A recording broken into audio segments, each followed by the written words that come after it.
তো এই লেকচারে আমরা দেখবো program data transfer scheme. Last লেকচারে আমরা ডেটা ট্রান্সফার স্কিমের বেসিক আইডিয়াস গুলো ক্লিয়ার করে নিয়েছি। যারা এখনো দেখোনি আমরা এই ভিডিওর প্লেলিস্টে ডিসক্রিপশনে প্লেলিস্টের লিংক দেওয়া হচ্ছে, কম্পিউটার আর্কিটেকচার এবং অর্গানাইজেশন লিংকে প্রেস করে গিয়ে একদম ওই কনসেপ্টটাকে ব্রিক আপ করে নিতে পারো, গ্রিপ আপ করে তোমরা কিন্তু এই ভিডিওতে তোমরা কন্টিনিউ করতে পারো।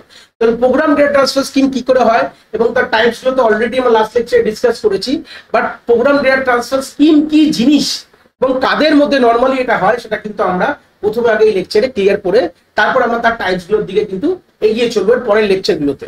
তাহলে দেখো ফার্স্ট পয়েন্টে আমরা পয়েন্ট বাই পয়েন্ট যদি দেখি, ফার্স্ট পয়েন্টে কি লেখা দেখতে পাবে তোমরা স্ক্রিনে, the program data transfer scheme is control by the CPU.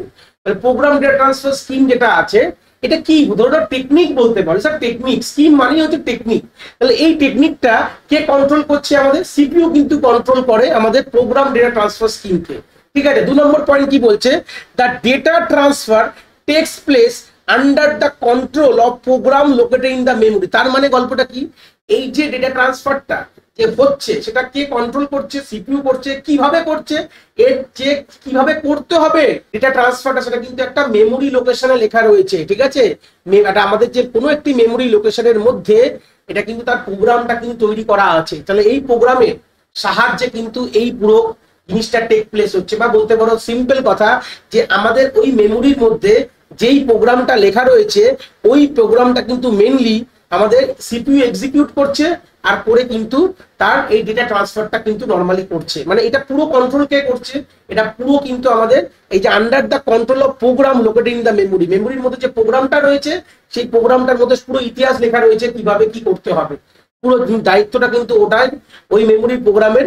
ওই মেমোরি প্রোগ্রামটা কে পড়ছে? সিপিইউ পড়ছে, পড়ে কিন্তু সেই হিসাবে ডেটা ট্রান্সফার কিন্তু হচ্ছে। ঠিক আছে, যেরকম 3 নম্বর পয়েন্ট বলছে this program are executed by the CPU when the IO device is ready to transfer data। তার মানে এখান থেকে একটা আইডিয়া পাচ্ছ এখান থেকে যে নরমালি যে আমাদের সিপিইউ এই প্রোগ্রামটাকে এক্সিকিউট করবে যখন আমাদের input output device data transfer করতে কিন্তু আমাদের রেডি হয়ে যাবে। মানে সিম্পল কথা বলবে প্রোগ্রাম ডেটা ট্রান্সফার স্কিম কাদের মধ্যে হয় আমরা বলে দিই এখানে, সিপিইউর সাথে আইওর মধ্যে ট্রান্সফার করার সময় আমরা এই স্কিম ইউজ করতে পারি, বা সিপিইউর সাথে আমাদের মেমোরির মধ্যে ডেটা ট্রান্সফার করার জন্য আমরা এই প্রোগ্রাম ডেটা ট্রান্সফার স্কিম কিন্তু ব্যবহার করতে পারি। তাহলে ফার্স্ট পয়েন্টে আমরা তো আইডিয়া হয়ে গেল সিপিইউ কন্ট্রোল করছে।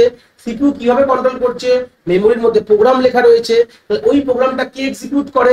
সিপিইউ এক্সিকিউট করে যখন আইও ডিভাইস রেডি হয়ে গেছে ডেটা ট্রান্সফার করার জন্য। ঠিক আছে, 4 নম্বর পয়েন্ট কি বলছে, this data transfer scheme is use when small amount of data need to B transfer. কখন ব্যবহার করা হয়? যখন কিন্তু ডেটা ট্রান্সফারের অ্যামাউন্টটা অনেক স্মল হয়, মানে স্মল অ্যামাউন্ট অফ ডেটা যখন ট্রান্সফার করা হয় তখন কিন্তু আমরা এই প্রোগ্রাম ডেটা ট্রান্সফার স্কিম কিন্তু স্মরণ করে কিন্তু কাছে এগিয়ে চলি। তাহলে এখান থেকে একটা সামারি তৈরি করে নিই।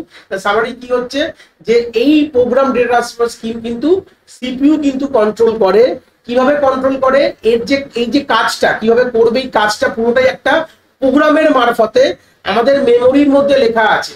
ঠিক আছে, র্যাম মেমোরি মানে ওয়ান কাইন্ড অফ র্যামের মধ্যে আমরা স্টোর করে রেখেছি। তো ওই যে প্রোগ্রামটা আমাদেরকে এক্সিকিউট করে আমাদের সিপিইউ এক্সিকিউট করে।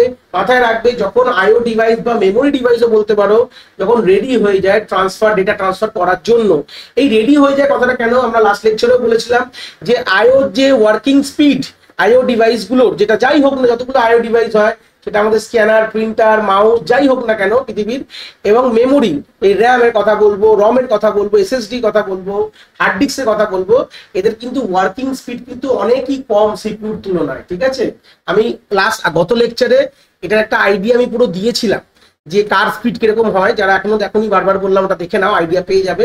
তো সেই সূত্রে যত পর্যন্ত তারা রেডি না হবে তত পর্যন্ত ডেটা ট্রান্সফার কিন্তু স্টার্ট হয় না। যখন রেডি হয় আইও ডিভাইস বা মেমোরি তখনই কিন্তু ডেটা ট্রান্সফার শুরু করা হয়। এটা বেসিক গল্প।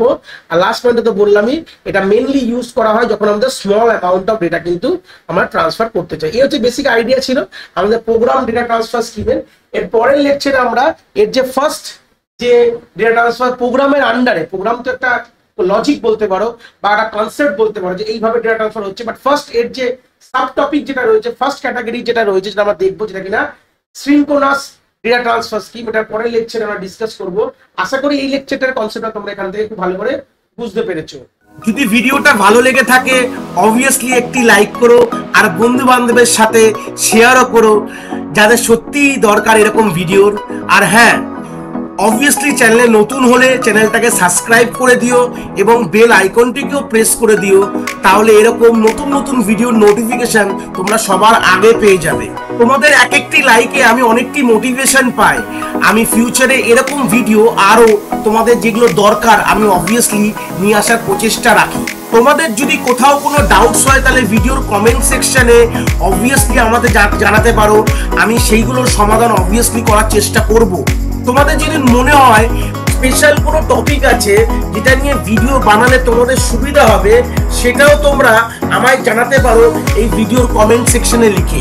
অবভিয়াসলি চেষ্টা করব ফিউচারে সেই টপিকগুলোকে নিয়ে ভিডিও বানানোর কথা। সবাই ভালো থেকো, আর হ্যাঁ, আবার দেখা হচ্ছে নতুন একটি ভিডিওর সাথে।